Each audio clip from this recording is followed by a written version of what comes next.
Hace hoy. Buenas tardes, doctor. Bueno, vamos a hablar de dengue, una enfermedad febril, aguda, infecciosa viral, que en nuestro país es una enfermedad endémica, epidémica. Prácticamente todos los años tenemos brotes, incluso en algunos años grandes epidemias, ¿verdad? El, el año antepasado tuvimos una gran epidemia a nivel central, ¿verdad? Asunción. Acá en Alto Paraná no fue tan intenso. El mayor que hubo aquí en Alto Paraná fue en el año 2012, cuando yo era residente del segundo año. Y el hospital llegó a tener más de 60 pacientes internados en promedio, ¿verdad? Bueno, es una sola enfermedad, pero tiene muchas variaciones clínicas. Eso quiere decir que puede empezar como leve y terminar como grave, o empezar con síntomas bien intensos y terminar como leve. Entonces es muy cambiante la clínica de esta enfermedad y la evolución, por lo tanto, puede ser impredecible, aunque la mortalidad global de esta enfermedad es muy baja, es menor a 1% en comparación con otros virus, sobre todo con el coronavirus. Es una enfermedad que requiere en promedio 2 a 3 días de internación en general. Son muy pocos casos los que necesitan ingreso a terapia intensiva. Y la otra ventaja que es una enfermedad que se pueden internar uno al lado otro, ¿verdad? Todos juntos, porque no es una enfermedad que se contagia de persona a persona. Y generalmente cuando el paciente se interna es cuando ya pasó la fiebre o en la fase de efervescencia, donde pueden aparecer los signos de alarma que ameritan internación, ¿verdad? Por lo tanto, también ya usar mosquitero en esa fase ya no tiene sentido, ¿verdad? Bueno, la infección causada por un arbovirus existen 4 serotipos, el DEN 1, DEN 2, DEN 3 y DEN 4. Casi todos los serotipos hay en Paraguay. Dentro de ello, el que más produjo dengue grave fue el DEN 2 y el que produjo cuadro más leve en general el DEN 3.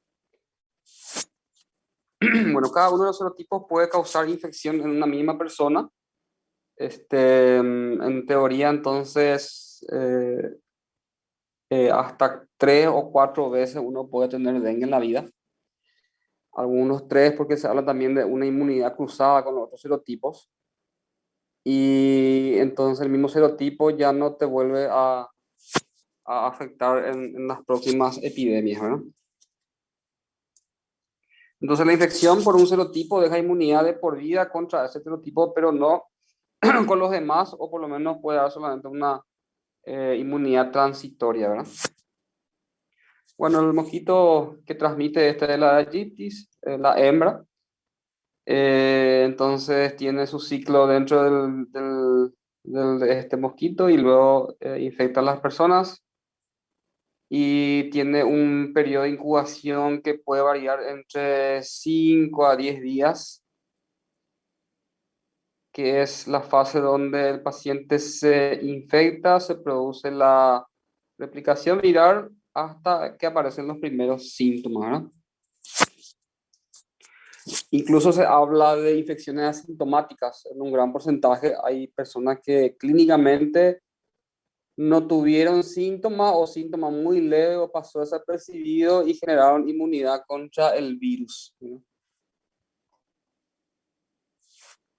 Entonces, eso se demuestra a través de la presencia de anticuerpos, sobre todo IgM, que indica una infección reciente, y IgG, una infección pasada. Hay gente que clínicamente nunca tuvo síntomas, pero ya tiene anticuerpos contra este virus, ¿verdad? Bueno, también puede haber casos subclínicos, clínicos o casos graves, especialmente en pacientes con factores de riesgo, ¿verdad? Sobre todo cuando ya hay una segunda infección por el virus, se habla de una inmunidad de reacción cruzada que produce eso, una especie de vasculitis y fuga capilar, que es la responsable de la fisiopatología de los casos graves, ¿verdad? Como todas enfermedades, obviamente es más probable que se complique en un paciente con diabetes, inmunosupresión, obesidad, edad avanzada, ¿verdad? En los niños tiene mayor riesgo de desarrollar escape severo de plasma cuando hay fuga capilar y evolucionar al shock por dengue, ¿verdad? Bueno, entonces hablamos del periodo de incubación de 5 a 10 días, 4 a 10 días, y luego empieza bruscamente la clínica de dengue. Tiene tres fases esta enfermedad. Tenemos la fase febril, que puede durar entre 1 a 7 días. Lo más frecuente es que dure entre 3 a 4 días. Tenemos una fase crítica donde tenemos que tener una atención de control médico más frecuente, porque donde pueden aparecer los signos de alarmas, y esos signos de alarma indica que hay fuga capilar, y dependiendo a través de la fuga capilar puede evolucionar a dengue grave, ¿verdad? La fase crítica ocurre luego de que pase la fiebre, o sea, sería más o menos el cuarto, quinto día en adelante. Esa fase crítica dura máximo 48 horas y luego se resuelve espontáneamente. En el caso que exista escape de fluido al tercer espacio, esa reabsorción es espontánea, es gradual. Y luego a partir del quinto, sexto, séptimo día en adelante ocurre la fase de recuperación, donde esta es una enfermedad monofásica, ya no vuelve a retroceder.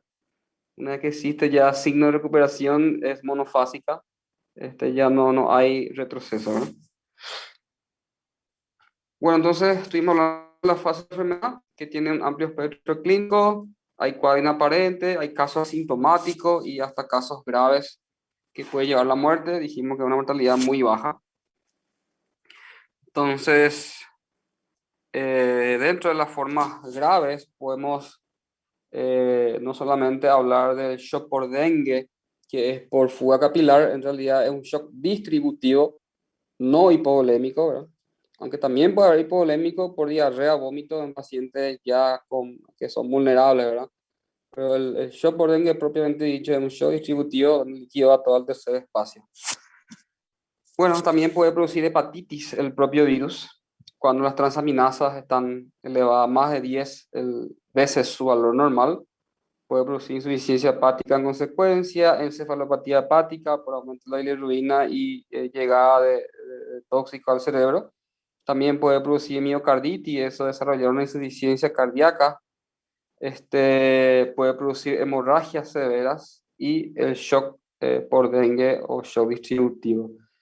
Las hemorragias se pueden producir por tres motivos. Uno es por fragilidad capilar, que se demuestra a través del test del torniquete, que habitualmente no solemos hacer de rutina. El otro es por plaquetopenia. El virus destruye directamente las plaquetas y también tiene un efecto a nivel medular central, ¿verdad? Esos dos tipos de sangrado por esa fisiopatología en general son sangrados leves, autolimitados, sangrado de encía, gingivorragia en las mujeres, hipermenorrea, pero no son importantes, ¿verdad? El sangrado importante y grave se produce por CID, que es coagulación intravascular diseminada, donde se activa la cascada de coagulación por la inflamación que se produce. Y eso sí es un sangrado grave donde hay hemorragia digestiva alta, hematuria, inclusive sangrado a nivel cerebral, que es lo más temible, ¿verdad? Bueno, entonces CID es coagulación intravascular diseminada, donde no solamente está afectado la plaqueta, sino que está alterado todos los factores de coagulación. Se prolonga el TP, se prolonga el TTPA y se consume el fibrinógeno. Y también eso hace que eleve el dímero D, que es un producto de degradación de la fibrina, ¿no? Entonces es una enfermedad muy dinámica, a pesar de que es una enfermedad autolimitada que se resuelve en menos de 7 a 10 días. Eso va a depender también de cuántos días dure la fiebre. La fase febril es una fiebre de inicio brusco que puede durar de 1 a 7 días. Cada paciente es variable, incluso algunos puede durar un día y nada más y termina ahí. Puede pasar a ser percibido. Lo normal es que dure entre 3 a 4 días. Se acompaña de enrojecimiento facial, eritema generalizado, mialgia difusa, artralgias. Por los dolores de hueso también se llama enfermedad rompehuesos, cefalea, el dolor retrocular también característico, pero no específico, ¿verdad? Puede haber enrojecimiento faríngeo, inclusive por ser un cuadro viral, puede dar un cuadro pseudogripal con dolor de garganta, incluso algunos rinorrea congestión, ¿verdad? Son comunes las náuseas, vómito, también puede haber diarrea en pacientes vulnerables, ¿verdad? Niños, pequeños o ancianos. Puede producir obviamente deshidratación y shock hipovolémico esta clínica. Y la clínica es parecida a otra virosis, ¿verdad? Entonces, todas las virosis en general puede dar fiebre, cuadro respiratorio de vía aérea, diarrea, artromialgia, cefalea, dolor retrocular. La gripe, por ejemplo, es similar. El COVID-19 también es similar. Entonces, entran como diagnósticos diferenciales, ¿eh? Bueno, dice la prueba de lazo, test de torniquete positivo aumenta la posibilidad de diagnóstico de dengue. El test de torniquete se puede hacer a través del tensiómetro. Entonces, dejamos el valor de la presión arterial media. Supongamos que el paciente tiene 120-80 de presión. La media va a ser 100. Entonces, dejo en 100 el manguito del esfigmomanómetro y espero 5 minutos. Y antes de colocar el esfigmomanómetro, tengo que dibujar un área de 2 centímetros, 2 centímetros, 2 centímetros, 2 centímetros, un cuadrado, ¿verdad? Si existen más de 20 petequias en esa zona, en ese cuadrado, entonces indica que es un test de torniquete positivo, indica fragilidad capilar, ¿verdad? Bueno, también la fragilidad capilar no es tampoco específico de dengue, hay otras infecciones que pueden dar, incluso otros virus también pueden dar fragilidad capilar. Existe luego un capítulo aparte que se llama enfermedades virales hemorrágicas, ¿verdad? O síndrome febril hemorrágico, ¿verdad? No todos esa enfermedad tenemos aquí en América, pero por citar, por ejemplo, el ébola, es una enfermedad parecida al dengue, también produce fragilidad capilar y sangrado por coagulación intravascular diseminada, ¿verdad? Bueno, la fase crítica coincide con el momento de la defervescencia. Entonces, la fiebre desaparece solo al cuarto, tercero, quinto día. Eso hay que explicarle al paciente, ¿verdad? Porque muchas veces pueden consultar que la fiebre no pasa, ¿verdad? El tratamiento antipirético es nada más que alivio sintomático. Una vez que pasa el efecto de la medicación, vuelve la fiebre, pero hay que tener en cuenta que la fiebre no es un signo de alarma. Incluso cuando hay fiebre no hay que preocuparse porque mientras exista fiebre no va a haber fase crítica, ¿verdad? Entonces la fase crítica ocurre cuando existe ya la defervescencia, cuando empieza a bajar la temperatura y desaparece, que ocurre entre los días 3 a 7 de la enfermedad, ¿verdad? Pero en general ese periodo dura 48 horas, hasta 48 horas, ¿verdad? En esos casos es porque, o sea, esto ocurre porque el organismo ya genera anticuerpos contra el virus y eso produce una reacción cruzada, afectando los vasos sanguíneos y produciendo una fuga capilar.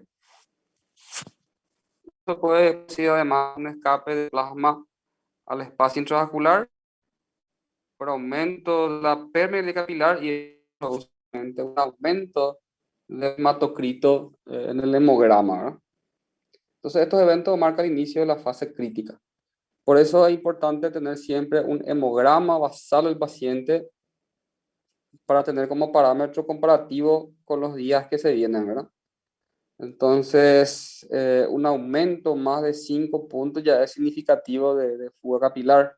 Si un paciente que el segundo día de fiebre consulta, le hacemos un hemograma y el hemograma es normal todavía, tenemos un hematocrito de 40, supongamos, y viene al día quinto de la enfermedad con signo de alarma y tenemos un hemograma de 47, entonces eso indica que hay hemoconcentración. Otro parámetro también importante es la presión de pulso, ¿verdad? Ese paciente tiene 12,8 el primero o segundo día, y al quinto día, si hay fuga capilar importante, viene con una presión, supongamos, 90-80. Entonces, la diferencia de 10 nomás. La presión de pulso empieza a disminuir y es un signo precoz de fuga capilar, ¿verdad? Entonces, ese escape líquido dura aproximadamente 24 a 48 horas y luego se reabsorbe espontáneamente. Es una enfermedad, dijimos, aguda, autolimitada. Bueno, en estos casos el tratamiento es nada más que soporte. Vamos a ver más adelante cómo se hace el esquema de hidratación. Lo que se hace es, digamos, reponer el líquido intravascular porque todo ese líquido fue todo al tercer espacio, ¿no? Bueno, lo que dijimos recién, un signo precoz del escape importante del líquido es la disminución de la presión del pulso, que vamos a ver en la fase de efervescencia, si es que hay fuga capilar. No todos los pacientes van a tener esta fase, eso hay que tener en cuenta. Bueno, y por último viene la fase de recuperación, cuando ya pasó esas 24, 48 horas de efervescencia, de que el paciente está febril y ya no exista signo de alarma por fuga capilar, ¿verdad? Entonces, obviamente, la clínica mejora, el paciente se siente mejor, hay recuperación del apetito, desaparecen las molestias gastrointestinales, hay una estabilización de los signos vitales y aumento de la diuresis en esta fase de recuperación, ¿no? Bueno, algunos pacientes en la fase de recuperación desarrollan un exantema característico que se llama islas blancas en un mar rojo. También se llama eso signo de Hermann, que es una lesión en piel difusa que es transitoria, dura 2, 3, 4 días y luego desaparece espontánea, pero se utiliza como un signo de curación ya de esas lesiones que aparecen, ¿no? Y algunos también tienen un prurito a veces insoportable, que puede durar 3 a 5 días. Ese prurito no se sabe bien aún por qué es, y no tiene un tratamiento específico. Van a ver que indican antihistamínicos, pero no tiene ningún valor ese tratamiento, ¿verdad? Es sobre todo las manos y los pies, las plantas, palmas, ¿no? La bradicardia y cambios del electro son frecuentes en esta etapa. Suele haber una bradicardia que se llama signo de Fayette. El signo de Fayette es una bradicardia eh, que ocurre en pacientes con cuadros virales. Fiebre amarilla y dengue son los que producen ese tipo de alteraciones transitorias también, ¿verdad? Bueno, el hematocrito se estabiliza o puede bajar por el efecto dilucional de la reabsorción de líquidos, pero bueno, acá es importante que en la clínica hay mejoría, ¿verdad? Ahora, si el hematocrito baja y el paciente empeora, hay que pensar de que existe algún sangrado, sobre todo a nivel gastrointestinal, ¿verdad? Bueno, en cuanto a la evolución del hemograma, los primeros días el hemograma es normal, pero sirve para por lo menos alejarnos de otros diagnósticos diferenciables, sobre todo las infecciones bacterianas que producen leucocitosis y neutrofilia, ¿verdad? Los virus siempre producen hemograma normal o a medida que avanzan los días, leucopenia y a veces linfocitosis, ¿verdad? Entonces, a medida que van avanzando los días, se produce una leucopenia progresiva, que el descenso va a variar entre una y otra persona. Algunos tienen un descenso leve, algunos no descienden, otros bajan hasta 500, incluso de glóbulos blancos. Eso fue lo más bajo que vi. Y hace una curva hacia abajo y una vez que sí llega a la fase de recuperación empieza a aumentar espontáneamente. Y el hematocrito, si es que existe fuga capilar, va a empezar a aumentar día cuarto, quinto y luego desciende nuevamente cuando existe mejoría clínica, ¿verdad? Las plaquetas bajan luego de que descienden los glóbulos blancos. El descenso también es muy variable, va a depender de cada paciente. Algunos tienen un descenso muy leve y otros pueden llegar a valores 5.000, 3.000, 2.000. Vimos casos muy bajos. Y también la recuperación de ese descenso es de forma espontánea con los días, la fase de recuperación, y es también de curso monofásico. Una vez que sube ya no vuelve a bajar. Aunque si ocurre eso o persiste la plaquetopenia, ya hay que considerar otros diagnósticos diferenciales, ¿verdad? Hay casos de pacientes que tuvieron dengue y por el dengue hicieron algún cuadro de aplasia medular, entonces en vez de recuperación en los días que corresponden, ya pasó un buen tiempo y sí con plaquetopenia, leucopenia, anemia, entonces considerar una aplasia medular por el propio virus. Esta es la imagen, el signo de Hermann, que es islas blancas en un mar rojo, con prurito a veces. Una vez que vemos esto, es indicativo ya de signo de recuperación clínica. Y bueno, este es un resumen de la evolución del dengue, un cuadro muy interesante donde arriba figuran los días, en blanco lo que va pasando en esa etapa, y aquí en color medio salmón está la fase crítica, ¿verdad? Entonces, fíjense, aquí lo primero que habla es la deshidratación en general, ¿verdad? En realidad, además, una distribución del líquido al tercer espacio. Eh, entonces, en ese momento va a haber un aumento del hematocrito por hemoconcentración.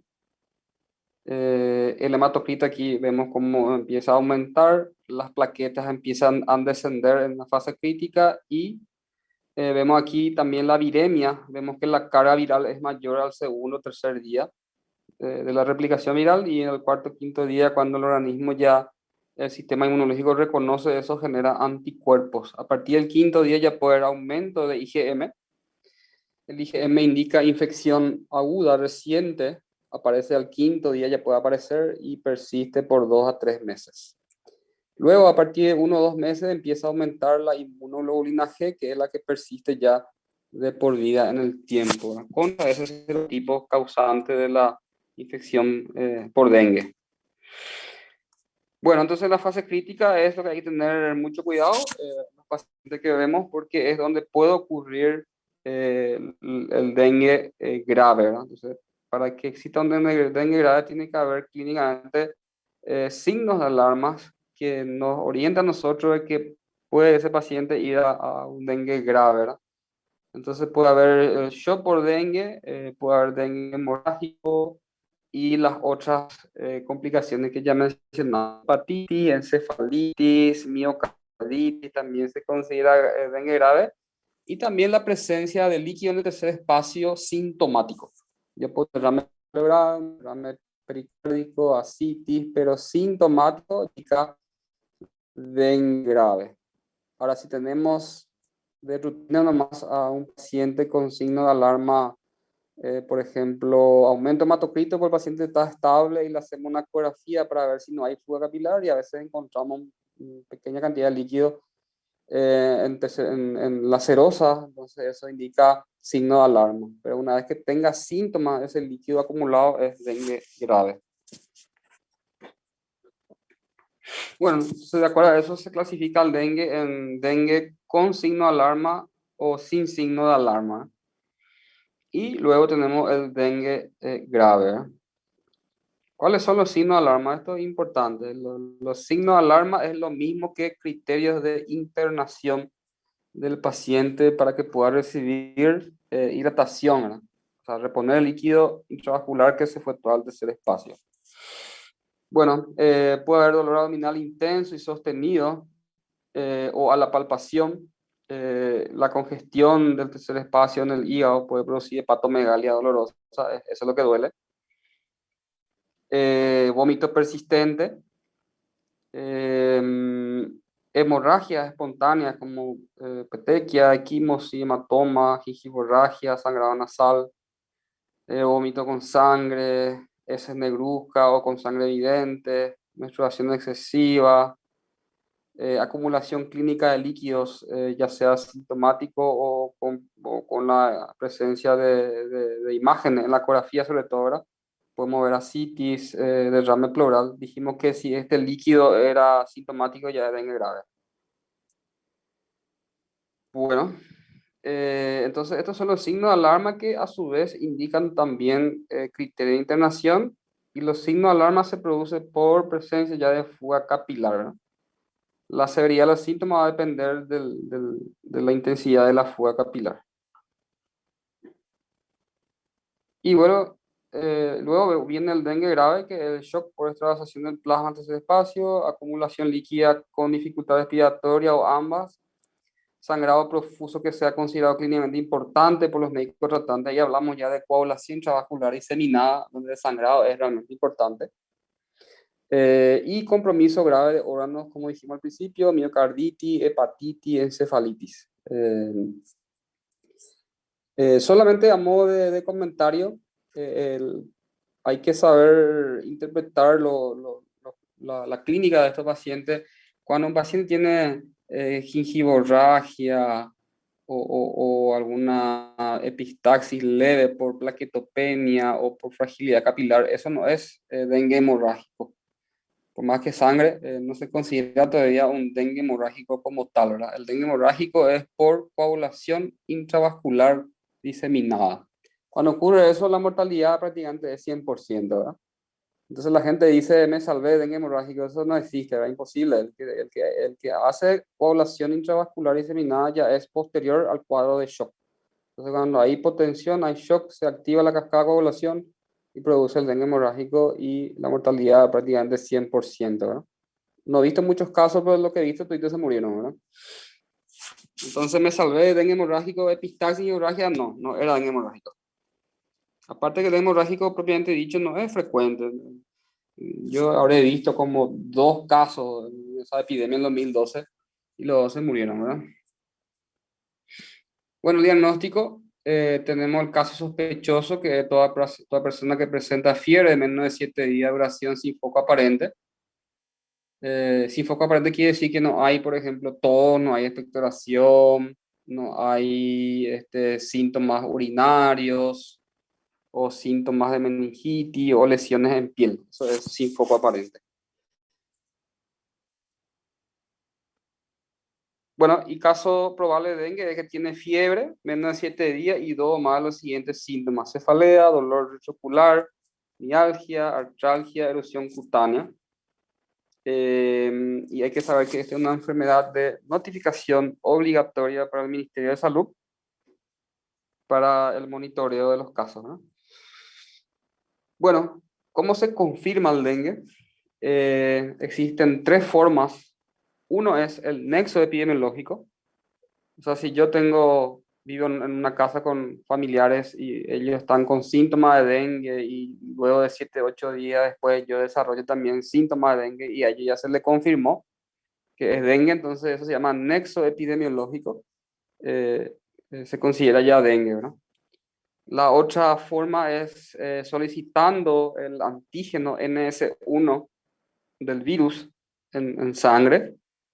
Ese antígeno hay que solicitar en la fase febril porque es la fase donde hay viremia, especialmente el segundo o tercer día, cuando esté más alto la carga viral, más probabilidad de que dé positivo. Que dé positivo el antígeno confirma el diagnóstico, que dé negativo no descarta. 50% más o menos es el porcentaje de que da positivo en un paciente que tiene dengue. Entonces, si es negativo, no descarta. La otra forma de hacer el diagnóstico es solicitar anticuerpos a partir del quinto día. Sobre todo en los pacientes que tuvieron antígeno negativo, entonces después del quinto día el estudio de IgM va a confirmar el diagnóstico, ¿eh? Bueno, después existen otras técnicas que ya es una cuestión epidemiológica, no de diagnóstico médico, ¿verdad? Por ejemplo, el aislamiento del virus para saber qué serotipo es, eso aquí no se procesa. Es ya incluso por más que de repente se procese, no tenemos nosotros el retorno del resultado muchas veces, es una cuestión más epidemiológica. Y también a través de la técnica de PCR identificar la ARN del virus, ¿verdad? Que no suele ser, no solemos llegar hasta ese punto para confirmar un diagnóstico, ¿verdad? Bueno, no sé si hay alguna pregunta hasta aquí para entrar en la parte de tratamiento.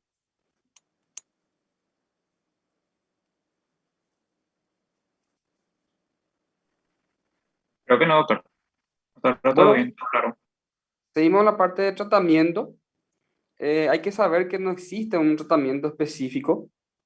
El tratamiento es nada más que soporte. Y en la mayoría de los casos, el tratamiento es ambulatorio. Un pequeño porcentaje se interna en sala común y más raro que necesite de cuidado intensivo, ¿verdad?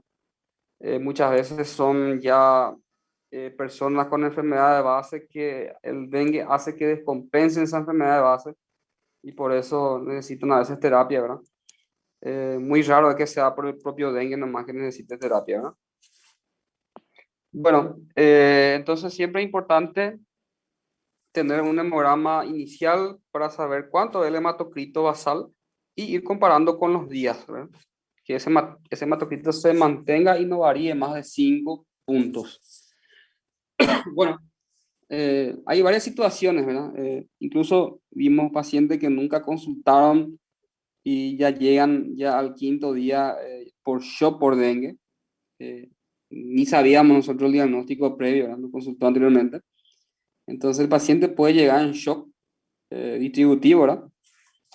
Eso ustedes saben que un paciente que tiene una presión menos de 90/60 y con signo de hipoperfusión, ¿verdad? Llenado capilar lento, oliguria, alteración del estado mental, eh, o una disminución más del 30% de la presión de un paciente hipertenso, ¿verdad? Obviamente que ese 90/60 no es lo mismo para un paciente que siempre fue hipertenso, ¿verdad? A lo mejor con 13/8 para un paciente que siempre fue hipertenso ya puede indicar shock, ¿verdad?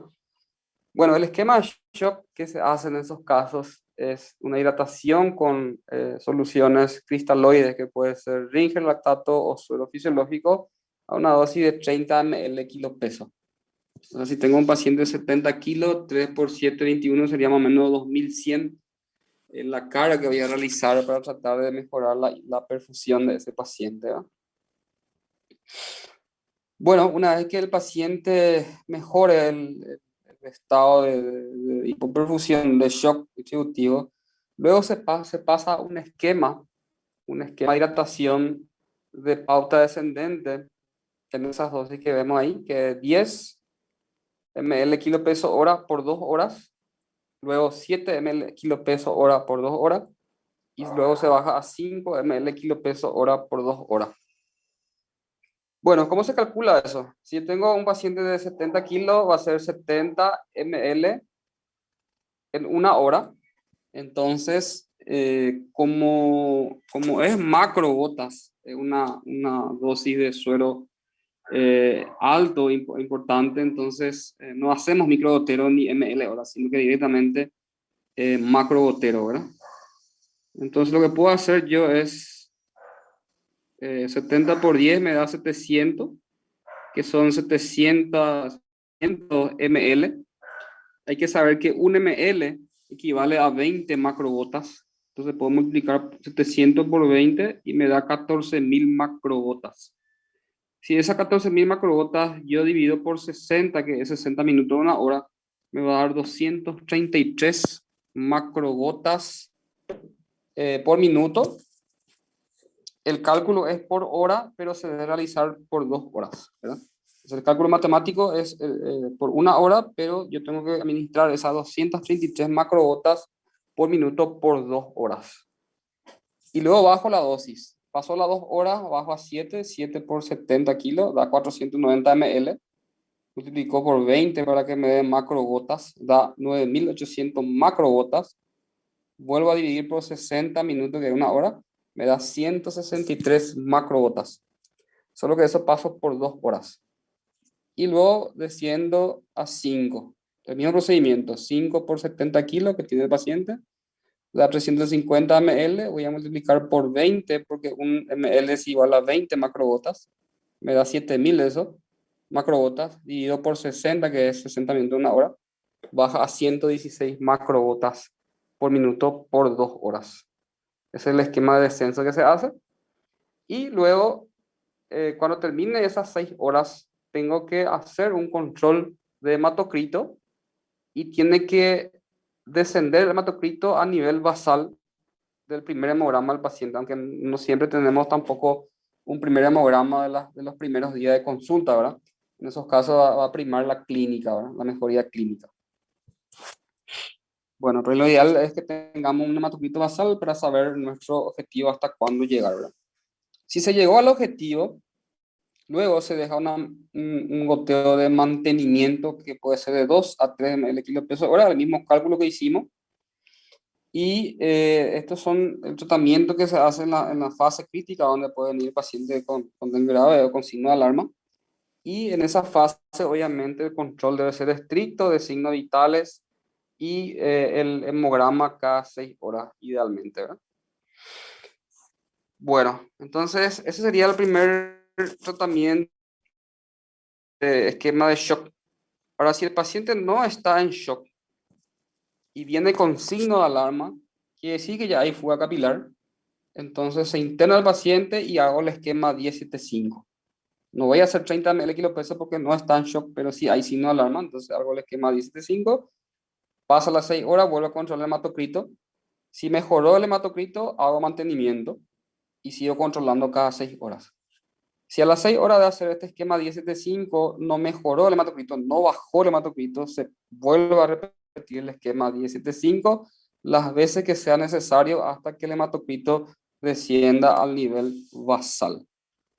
Hacemos 3 veces esquema 10-7-5, después bajó al nivel basal y bueno, vuelvo a traer mantenimiento en ese paciente y se va controlando cada 6 horas el hemograma, ¿verdad?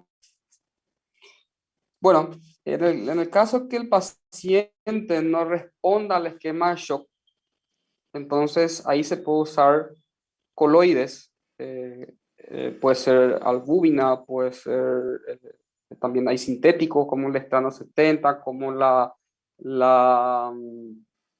eh, no me estoy recordando los otros, pero hay otros más coloides sintéticos en farmacia, ¿verdad? Se puede usar también en caso de que no responda al tratamiento con esquema de shock, ¿no? En el caso que sí está sangrado, o sea, el paciente de 7 hematocrito, pero en vez de mejorar clínicamente empeora, entonces hay que sospechar de sangrado, sobre todo a nivel digestivo. Hay que hacer transfusión de glóbulos rojos concentrados en esos casos. Y en el caso de que tengamos también sangrado, tenemos que ver siempre el coagulograma y las plaquetas y ver el diagnóstico, si es solamente plaquetopenia o ya estamos ante un cuadro de coagulación intravascular diseminada. Entonces, lo que hay que hacer es corregir el coagulograma. Si yo tengo un TP, un TTPA prolongado, entonces lo que hago es transfundir plasma fresco congelado que tiene factor de coagulación. Si aún con eso no logro detener el sangrado, último paso es la transfusión de plaquetas.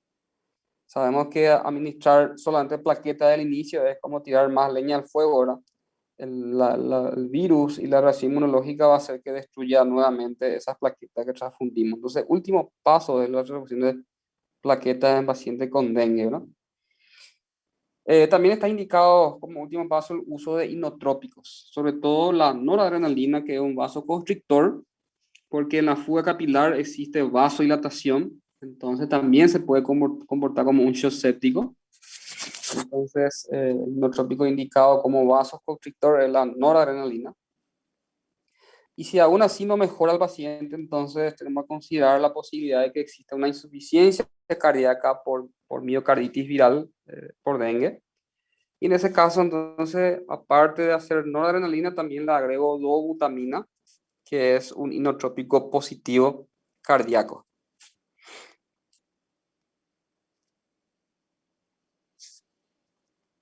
Entonces, es un tratamiento dinámico. Es un paciente que necesita control estricto en esa fase crítica. Entonces, todos los signos de alarma es lo mismo que criterio de internación y es lo mismo de indicación de hacer esquema 10-7-5 de hidratación, ¿verdad? Este es lo que estaba explicando anteriormente de cómo hacer el cálculo de goteo en macro gotas, porque la dosis es mucho, ¿verdad? No da para hacer microgotero esto. Entonces vemos ahí 10 ml por 70 kilos da 700, Puedo multiplicar 700 por 20 para que me dé macrogotas y ahí dividir por 60 y me va a salir la cantidad de macrogotas que voy a administrar en una hora. Pero tiene que ser por 2 horas ese cálculo de una hora, ¿verdad? Bueno, entonces ahí llevo 232 macrogotas por minuto que debe pasar por 2 horas. Bueno, y después tenemos los criterios de alta, ¿verdad? Generalmente esa fuga capilar dura 24 28 horas y luego se reabsorbe esos líquidos, ¿verdad? Hay que tener en cuenta que va a haber también pacientes con problemas de volumen, ¿verdad? Nefrótico, renales crónicos, insuficiencia cardíaca, con dengue. Entonces en esos casos hay que tener cuidado con la hidratación, ¿verdad? Porque ya vimos casos donde se trató al paciente y se complicó con edema de pulmón, por ejemplo. Entonces, son pacientes ya más complejos, ¿verdad? Cuando hay una enfermedad de base. En un paciente joven no hay problema, a no ser que haga una miocarditis, ¿verdad? Un paciente joven le cargamos 10 litros y orina 10 litros sin problema, ¿verdad?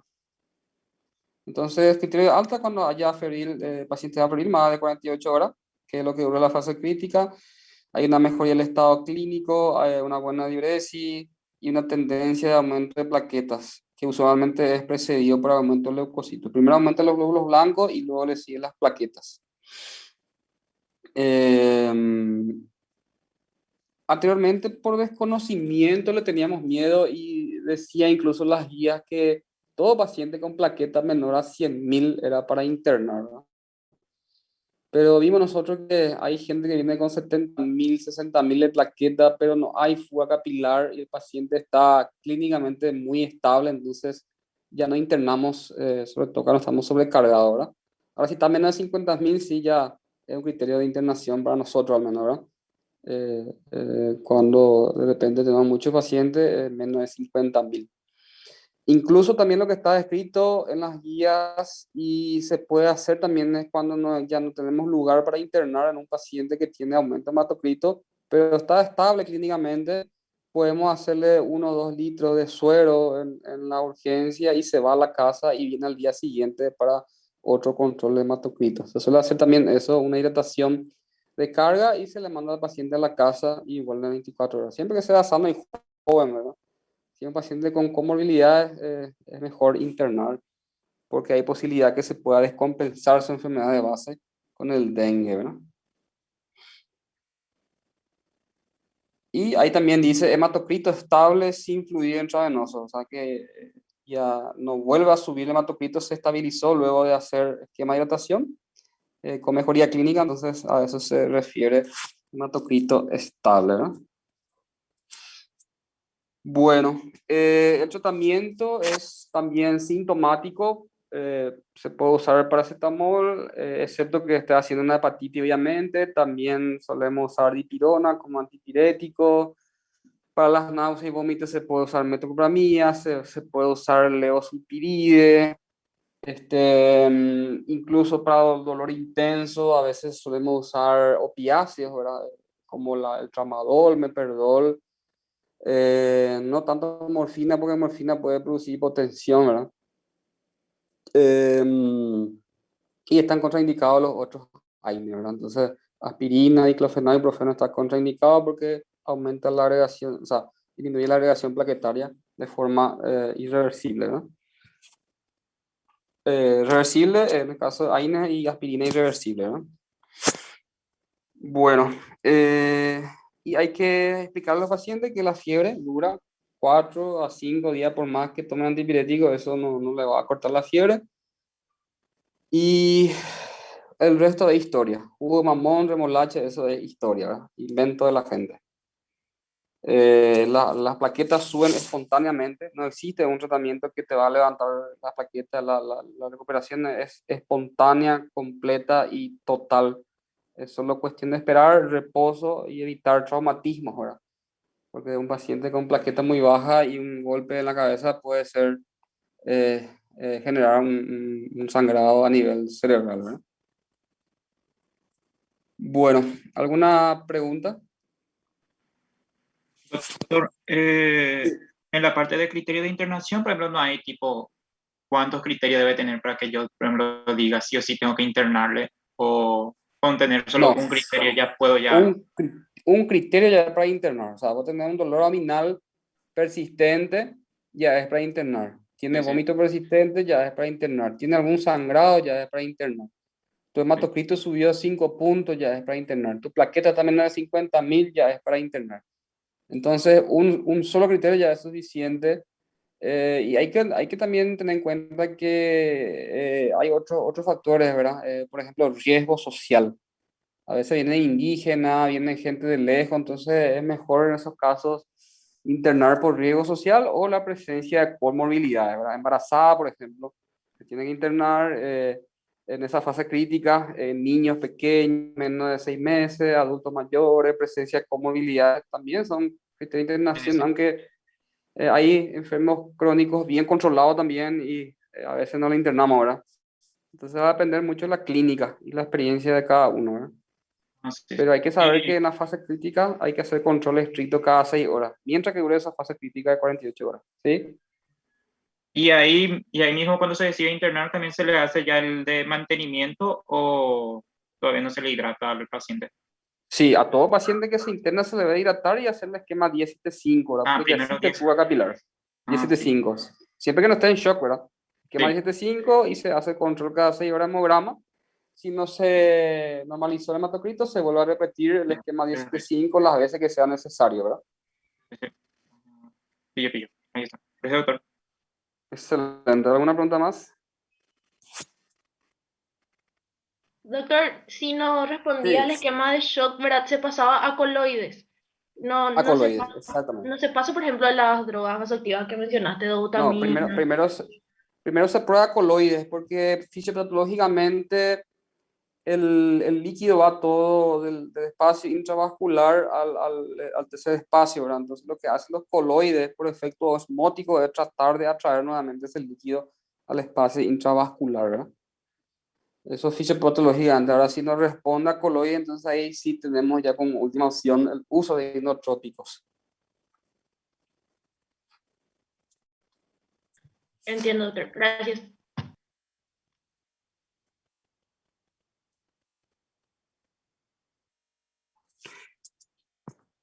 Y bueno, también hay que eh, decir que se vieron casos ahora de gente con coinfección, ¿verdad? Dengue, coronavirus, por ejemplo. Hace más difícil el manejo y hay más probabilidad de complicaciones, ¿verdad? Hasta eso vimos en esta pandemia, ¿verdad? ¿Alguna pregunta más?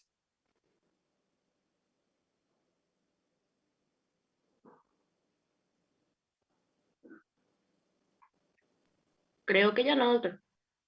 Bueno, excelente, está todo bien entonces y continuamos mañana. Dale, hasta luego. Hasta Chao, luego. doctor. Gracias.